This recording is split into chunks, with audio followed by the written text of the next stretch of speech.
Riccardo, thank you for coming. It is a pleasure to have you here finally after talking so much about when will you be able to come or not. It's really enjoyable to have you here, and this is just the beginning. Hopefully we'll see more later on.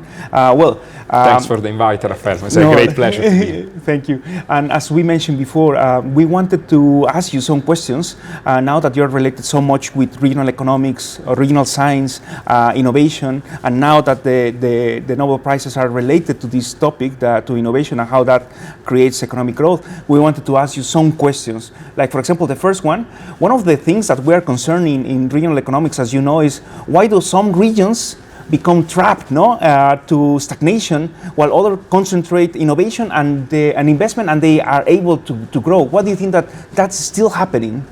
Well, I think it is now very clear that innovation doesn't spread automatically. Correct. So the fact that you might have some highly innovative regions in your country or in Europe as a whole, this does not necessarily mean that all other regions will benefit from the same level of innovation. So the problem becomes, how do we make all places more innovative? How do we make all regions contributors to the wider objective of making Europe more dynamic, a little bit in line with the Draghi recommendations? And the idea there is that regions really need to find their own niche in terms of innovation and the type of innovation that they can credibly pursue.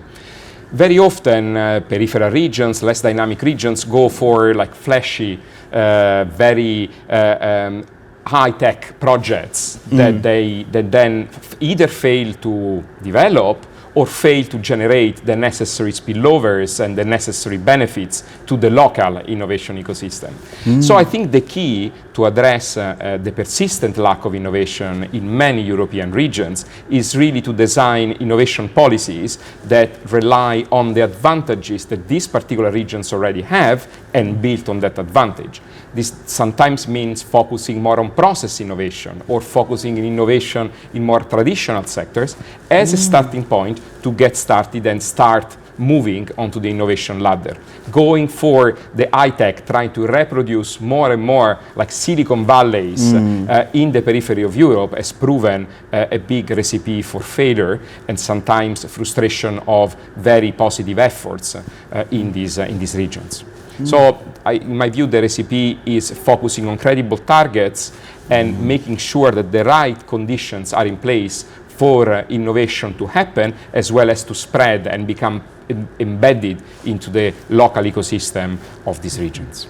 Would you consider, now that you're referring to that, would you consider that innovation can be easily spread to different sectors, like, for example, manufacturing, the same as commerce, or to services or mining? Or do you think that it's easier in some sectors like high tech that you mentioned than in others, especially the agriculture, for example, that is more all shape, all style, sectors? What would you think? Is it easy to spread the innovation and to apply innovation in all the regions, or is easier in some places than in others?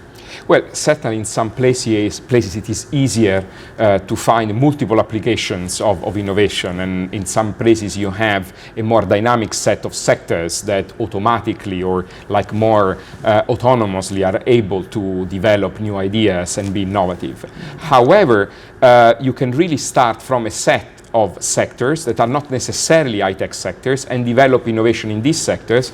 And what we have learned is that innovation spreads not automatically, but very often through local supply chain networks.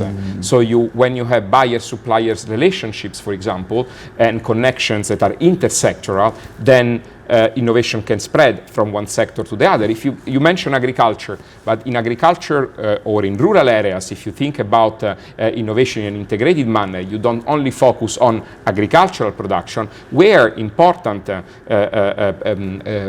is an important room for innovation. Think about all the organic production, becoming more sustainable, or also branding the place, getting certifications to be able to sell local products to wider markets by certifying the quality of the local agriculture. We have done work on denomination of origin, for example, that can link the value of the place and its history to the products and offer them a wider market.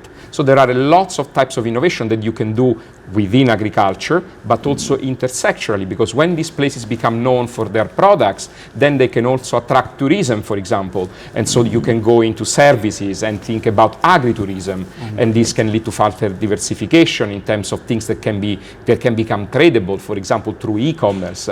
So this is to say that we should think about activities in a wider sense, and the sophistication and the value added that can be attracted by these activities, and not think about sectors as separate boxes. Perfect. Another question. I know that you've been advising governments and companies in developed and developing countries. Is it the same, like for example, to help Emilia-Romagna or the north of Spain, or like Navarra, or help Mexico, that I remember that you were also helping the government of some of the states in Mexico, or Colombia or Peru? Will that require the same recipe, or do you need to adjust it to the different cases?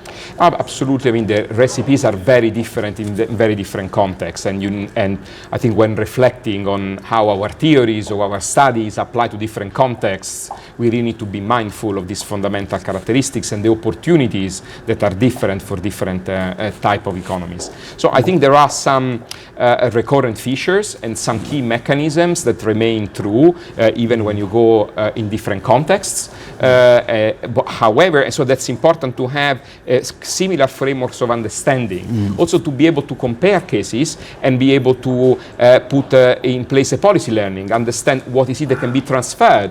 And the policy transfer is really not only from the more advanced economies or the more advanced regions to the less advanced, but it's also true that sometimes there are very important practices, very important lessons that we can learn from the success of emerging economies, or emerging countries or emerging regions. Right. So in order to create a two-way knowledge flow in terms of policy innovation, thinking about how we can be innovative in finding new recipes, we really need to be able to learn across contexts, remaining mindful of the fundamental differences, and also of how not only the national but also the wider international context matters to regional development. We cannot forget that now the geopolitical environment and geopolitical tensions, but also the changing landscape, for example, of global value chains, one might think these are very global phenomena, maybe national phenomena, have very important impacts on what happens to the regions and their developmental perspectives. So we really need to be mindful of where the different regions stands in terms of their national context, in terms of their like supranational and in the wider geopolitical scenario. But we should not go all the way in terms of say, okay, every region is different and we need to start from scratch. We do have some consolidated pieces of evidence, we have well-functioning frameworks of understanding that can be applied, but always remaining mindful of the fundamental differences that apply when we move across continents, across countries and regions. Perfect, perfect. And now related to that, based on your experience, what will be the factors that you think that have always helped to provide more innovation, and what are the factors that in the opposite direction hinders the innovation? What would be, from your experience, that factors? Well, for innovation to happen, you always need a milieu, a core in the region where you have universities, where you have dynamic firms that push the frontier. Like I said, they can be in specific sectors. Of course, right. Not all your sectors will be equally innovative, correct. But you have a concentration of sectors where there is at least the potential to be innovative. However, and of course you need a dynamic labor force, you need the skills that are needed for this innovation not only to be created and to flourish, but also to be diffused, to be exchanged, for example, from universities, research centers into firms, and then across firms. And so this goes to the other important element, the system, the connectivity. Okay. So that goes beyond the boundaries of the individual university or the individual firm. The risk is really to have universities or research centers or like highly innovative firms, even highly innovative multinationals that can act as cathedrals in the desert. No, they are very innovative in themselves, but they work as completely as enclaves as silos is completely disconnected from the regional environment. So what really matters for innovation in the wider region and for innovation to be inclusive, to extend its benefit to a wider set of local players, what really matters is the connectivity, is the ability to create the bridges and the connections between firms of different types, from large multinationals that will be maybe closer to the technological frontier, to small and medium enterprises, from startups to more consolidated firms, and universities, research centers, and the other institutions in the public sector that might be relevant to support innovation. And finally, let me add the importance of the international dimension. So innovation really is fundamentally shaped by local phenomena, but doesn't happen only at the local level.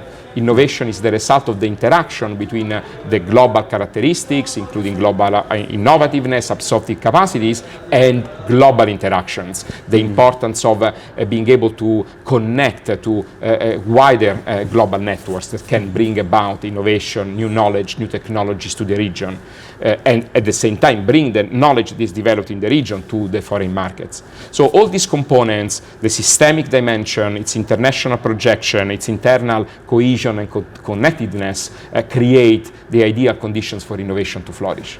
Okay.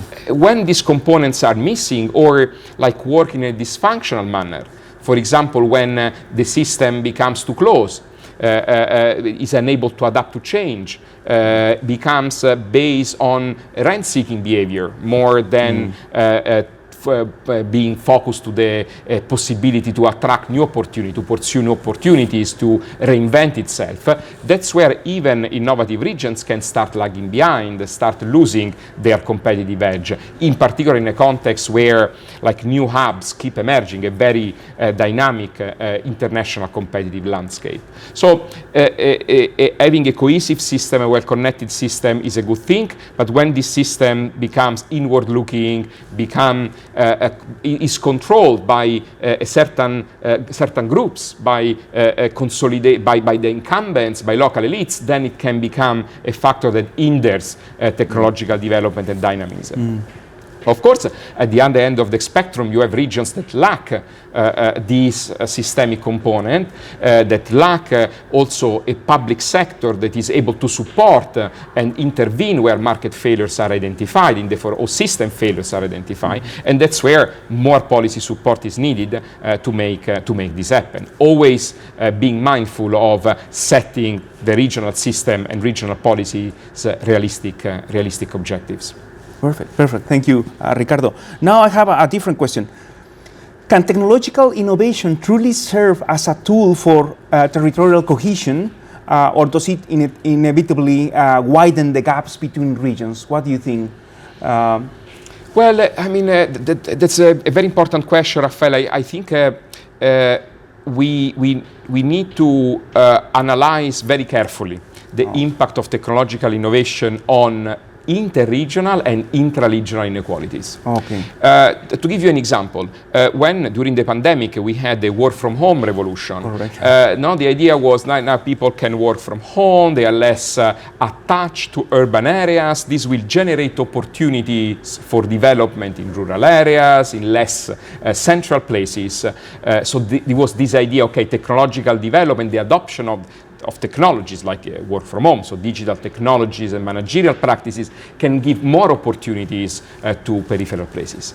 However, like fast forward, looking at the situation now, 5 years after the peak of the pandemic, the story is a lot more nuanced. We see that the technology has shifted towards more hybrid arrangements, whereby people still need to go to the office, so they still need to be close to cities. And what we observe in the data is that work from home has enlarged the radius of search for workers of cities. So now London can attract workers that before couldn't work in London because they didn't want to move in London. And so the radius of search for skills and talent of London has further expanded at the expenses, for example, of other secondary cities that now struggle to retain and attract the talent, because now someone who was, I don't know, automatically looking into the Manchester local labor market is seeing, okay, but I can remain here and I can work in London. and I can get off for a London-based company and get a higher salary, and I'm ready to accept maybe a slightly longer or significantly longer commute, but I only need to go to the office a couple of times a week.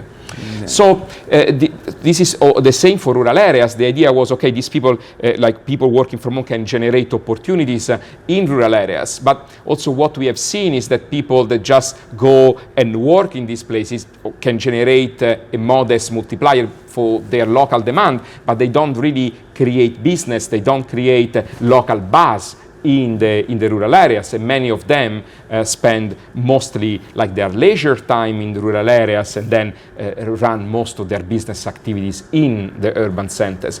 Right. This is to say that even something that was sort of like felt, even very prestigious economists were tweeting, that's the end of the city. It reminded me of the flat world scenario when we were students, the idea when the information and communication, the big time of information and communication technologies were supposed to design a flat world without mountains, without hubs, not killing the hubs. Right. Instead, what we have seen is that we have more and more of these technological improvements and changes that make communication easier, but still, like agglomeration in urban areas becomes a key factor. So that's very important to carefully assess the impacts and make sure that the right policies are set in place to accompany this change, constantly monitoring the impact of these new technologies and their adoption in terms of interregional but also intra-regional inequalities.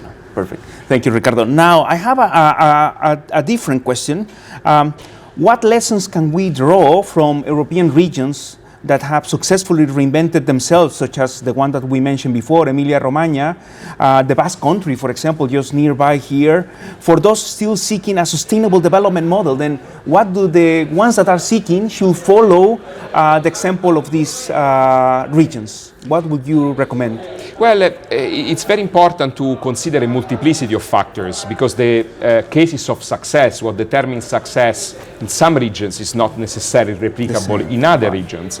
However, if we look at the current scenario, the feeling is that in a context of profound reorganization of global value chains and the new context of European strategic autonomy, for example, whereby a number of activities are reconsidering their location choices, there can be important opportunities for new regions to step in and benefit from the process of European and more general global economic integration. The idea is really you don't need to develop the capabilities that are needed to produce an entire product and then be competitive in global markets, but you can focus on a specific segment of the value chain of that product and use that as a stepping stone to start developing your advantage and create the initial set of skills, competencies that are needed for then the process to advance.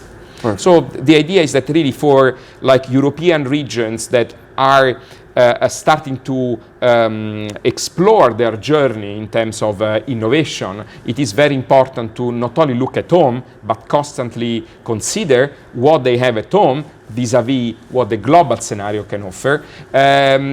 Considering that the new geopolitical landscape and the current framework brings significant challenges, but can also bring opportunities in terms of reorganization of global value chains that can create new opportunities for some European regions.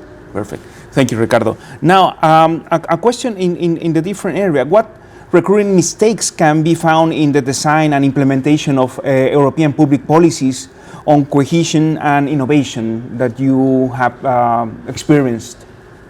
Well, I think very often when thinking about it, it is difficult to point the finger to someone else's mistakes. Right. It's true. But when we looked at statistically what determines like the success in the implementation of the policies, first of all, the key issue is the administrative quality. That's the capacity to implement, not only to design the policies, but to implement policies in a timely, very often, like the ideas are there, but then they are implemented with a time frame that doesn't really match the needs of the citizens or the needs of the firms that are like moving very fast with a very fast-paced technological landscape. So when we think about innovation policies, in particular in less developed regions, firms might identify a niche and might need to pursue that niche quite quickly.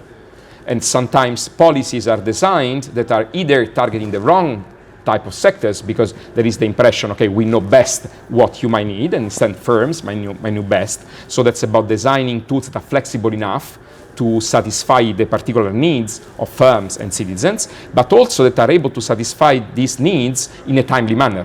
Sometimes the opportunities need to be chased quite quickly, and our policies are very slow in terms of implementation, in terms of use of financial resources, etc., etc. So there is an issue of quality of the administration. There is a fundamental issue of reduction of red tapes that are also making it very difficult for people and firms to benefit from cohesion policy, but from regional policies more generally. And there is a fundamental issue of identifying the right target. So we thinking about the implementation, but also thinking about what are the right policies and making sure that even like within the existing policy envelopes, the right projects are chosen. Very often, the more like visible and the more high return projects are identified, but sometimes it is more of an electoral return or a visibility return rather than really like basing the selection of the project on a careful diagnosis of local needs. So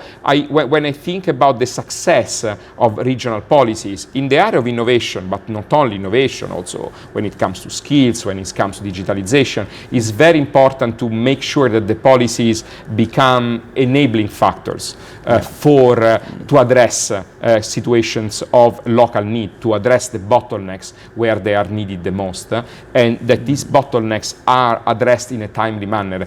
Time is really of essence given the context and given the needs of the firm. Even the best possible policy implemented too late might be a failure because it doesn't find the right players in the region anymore, or because they have shifted their attention to other areas, or maybe they moved out if you think about young people, etc., etc. So the timing is incredibly important. Wow. So if I think about the mistakes, we have mistakes sometimes in the design, sometimes in the implementation, and it is very important to think about also the where to look. And again, let me emphasize in the report on the future of cohesion policy by the high-level expert group on the future of cohesion policy, this has been heavily emphasized, the importance of not thinking about regional policy as something that can only rely on regional assets, something that is fundamentally inward-looking.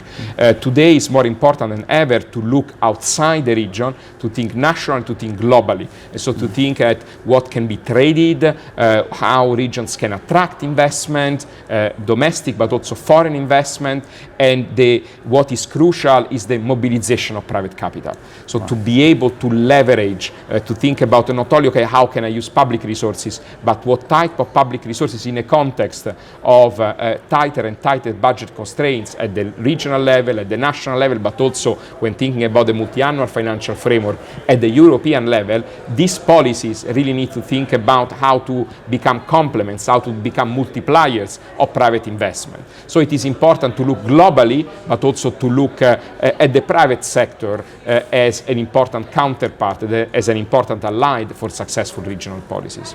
And do you think that governments play a role in the seeking of innovation to obtain regional economic growth?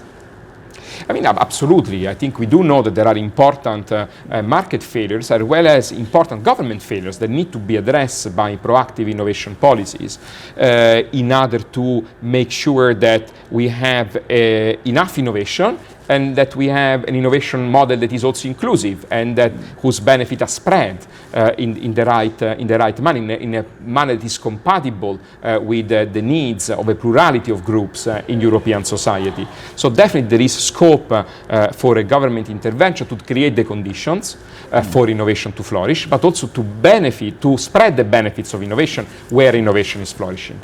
Perfect, thank you. And last question. If you had to give one piece of advice to local or regional leaders who wants to change the density of their territory where should they start? What would be the thing that you said, this is the first thing that you need to do before you start with this economic development, regional economic development? Well, I mean, we know that things like co-evolve in a certain sense, so it's difficult to say there is one like silver bullet. Right. However, like I think it's very important to get your institutional conditions right, to have the right systemic environment for your regional development to take place. So it's very important to set like the rules of the game, to have an efficient public administration, at least like in the offices, in the units that are driving. So you need to start somewhere, okay? Otherwise the risk is to give recommendations that are, yeah, of course, I mean, we need to have like good institutions. Of course, we need to have well-functioning public administration. If we had that, we would not be lagging regions or less developed regions. So of course, sometimes these are like long-term, highly historically embedded problems of particular regions in Europe. However, in my view, the way to start is to really like set up a set of units, a set of groups in the public administration that are able to guide change and to get started with change, right. And to signal to domestic and foreign investors that change is happening in the region. And in our research, we have seen that this definitely works. When you are able to create, for example, we have looked at investment promotion agencies at the regional level as a starting point, even in less developed regions in Europe, so the one whose GDP per capita is below 75% of the EU average,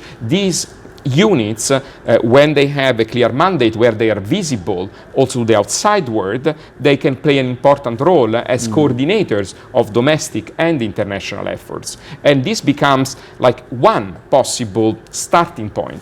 This is about investment, but you can think about many other policy areas where you need to start somewhere, and having some units, a group of highly motivated individuals that can drive change becomes a very important factor.